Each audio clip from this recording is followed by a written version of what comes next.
Welcome to our Photoshop tutorial. Today we'll show you how to adjust brightness and contrast to enhance your photos. First, open your image in Photoshop. Navigate to File, Open, and select your photo. Next, let's adjust the brightness. Go to Layer, New Adjustment Layer, Brightness Contrast.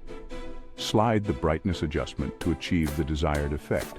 Preview the changes in real time. Now, let's tweak the contrast to enhance details. Adjust the contrast slider to increase or decrease contrast. Find the right balance to make your photo pop while maintaining natural tones. For more control, you can use masks to apply brightness and contrast adjustments selectively to parts of your image. There you have it. Adjusting brightness and contrast can significantly improve your photos. Experiment with these settings to achieve the look you want. Don't forget to like, subscribe, and leave a comment below if you found this tutorial helpful. Stay tuned for more Photoshop tips and tricks.